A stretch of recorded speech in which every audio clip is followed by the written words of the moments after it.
En esta tarde de elecciones en México, ya es tarde aquí en México, ya es mediodía. Y bueno, mira, para poner en contexto todo esto que ha reportado Alina, la compañera de Guerrero, Paula, Eduardo y Pablo el día de hoy, me gustaría que habláramos con nuestro invitado especial de este mediodía, que es Eduardo Juchín, columnista, escritor y ex consejero electoral en la Ciudad de México. Eduardo, estoy súper agradecida de que estés con nosotros para ayudar a la audiencia de Telesur a entender qué está pasando. Decías en tu cuenta de Twitter, hace unos días, en la cuenta @EduardoRJuchín, escribiste: la compra y la coacción de votos fueron documentados por la encuesta de Acción Ciudadana frente a la pobreza. Tú dabas cuenta de que un 33.5% de los encuestados, 30 millones de votantes, han dicho que han sido expuestos a estas prácticas delictivas de compra y coacción del voto. ¿Cómo esto va a influir en las elecciones de hoy?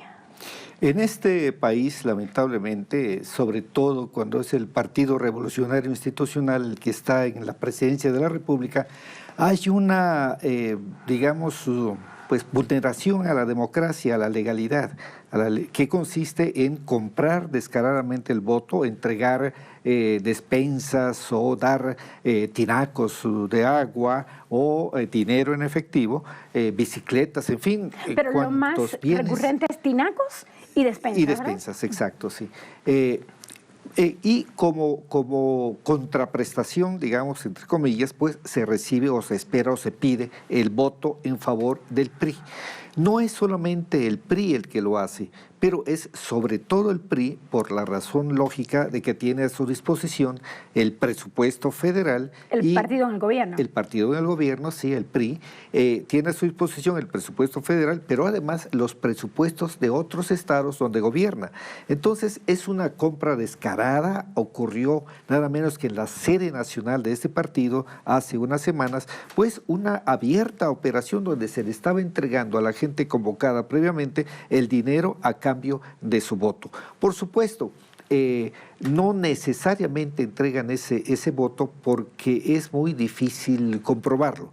E incluso el ingenio mexicano, porque se ha dado la práctica de pedirle a los votantes que cuando estén en la casilla le tomen con su celular una fotografía a su boleta, tachada a favor del partido en el gobierno, a favor del PRI, y esto lo presenta como prueba para cobrar o en compensación de lo que les dieron antes. O la despensa o el dinero. O el dinero, exacto. Entonces, hay una manera de contrarrestar esto, o hay dos maneras. A ver, ¿cuáles son? Una de ellas es que se fabrican unos plásticos con una X. Entonces se pone el plástico, se le toma la foto, se quita el plástico y se vota por el partido que quiera, ¿no? Esa es una forma, el ingenio mexicano. Pero hay otra. Cuando tachan realmente a favor del PRI, le toman la foto y luego la emborronan y tachan otro partido, o por el partido que quieran, y dicen, por este sí, ¿no? ¿Y ese voto, por fortuna, por los acuerdos que ha tomado el Instituto Nacional Electoral, es válido. Cuando pones voto sí. Este voto sí, en referencia al otro que está tachado, ¿no? O bien se tacha y se emborrona, pues, y el otro se le pone una X al voto por el partido que sí quiere votar el sufragante.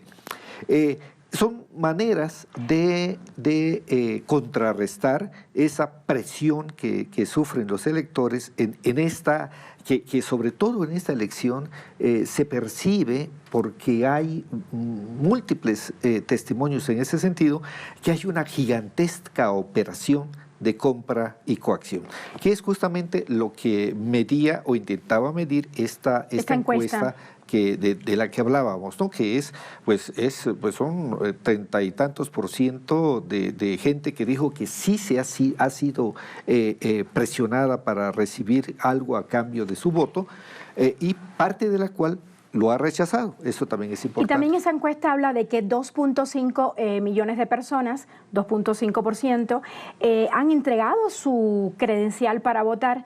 Este es otro método que se hace para pedir el voto. Exactamente. Estas personas no van a ir a votar porque les quitaron la credencial. Exacto. Entonces, esa credencial de la que despojan al elector sirve para votar si los funcionarios de casilla no lo detectan, porque es una credencial con fotografía, o bien, por lo menos, como tienen una ingeniería electoral muy bien practicada, sobre todo por el PRI, saben en qué casillas pueden esperar una votación adversa.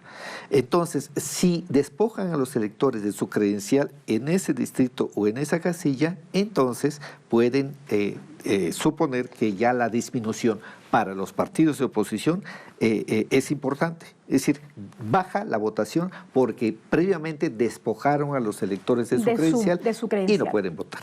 Hay una cosa importante. En este país, para que se entienda, porque Telesur es un canal mundial con muchos televidentes en América Latina sobre todo, en este país la votación no es digital.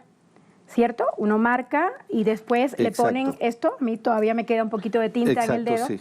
Entonces, la votación no es digital. ¿Quién sabe cuándo se logre que la votación sea digital? Sin embargo, hay muchas formas de hacer el fraude.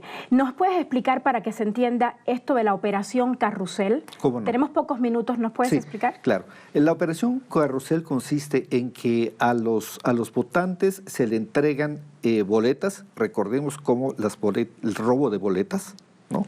Se le entregan boletas auténticas, marcadas por el partido, ya marcadas, y entonces se le entrega a un número determinado de votantes. Esos votantes van a la casilla, depositan esa boleta previamente marcada y a cambio le exigen que le entregue la boleta auténtica, sin marcar, que es la que sirve para la siguiente vuelta, ¿no? Por eso es el carrusel. Por eso es el carrusel. En esto consiste esta forma de distorsionar o de intentar distorsionar los resultados. Hay muchas cosas que debatir, Juchín. Yo por último quiero hacerte una última pregunta. En el año 97 publicaste el libro Las Conjuras, ¿cierto? Y ahí vaticinabas que iba a ganar Vicente Fox, también que iba a ganar AMLO 6 años después. Esto no ocurrió. ¿Por qué no acertaste y cómo se dio esto? Bueno, lo que yo veía es que agotado ya el régimen priista, yo veía con claridad que en el año 2000 iba a haber una alternancia y yo veía que el candidato que en ese momento podía realizar esta alternancia era Vicente Fox, del Partido Acción Nacional, de derecha. Pero luego imaginé que habría un cambio hacia la izquierda en las vías esas de la alternancia. Y pensé que en ese momento López Obrador era un líder, pero sin la popularidad, muy lejos de la popularidad. Carismático, decías en el libro. Carismático, en efecto. Y yo imaginé que en la siguiente elección, en 2006, ganaba la presidencia de la República un candidato llamado Andrés Manuel López Obrador. Y cuando yo decía, bueno, pues esta parte ya no se cumplió, me decían amigos míos, ¿seguro que no se cumplió? Me decían, por aquella votación polémica, la elección polémica del fraude 2006. De Calderón, en la que hubo una diferencia mínima, y por eso me decían, ¿seguro que no? Pues quién sabe. ¿No? ¿Y hoy cuál es tu vaticinio? Pues yo creo que, salvo que ocurra que todo mundo está equivocado y todos los signos que se ven en cuanto a afluencia a los mítines, etcétera, salvo que eso se desvanezca, yo creo que el triunfador debe ser Andrés Manuel López Obrador. ¿Aunque el fraude sea grande? Aunque el fraude sea grande, en efecto, porque sí hay una preocupación por esta operación de la que hablábamos, pero creo que en esta ocasión no le va a alcanzar al PRI comprar los votos fraudulentos.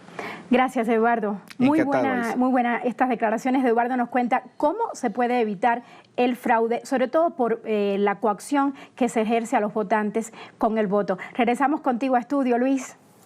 Aiza García, te recibo. Muchísimas gracias por ese reporte desde allá, de la Ciudad de México, nuestra corresponsalía. Hasta la próxima.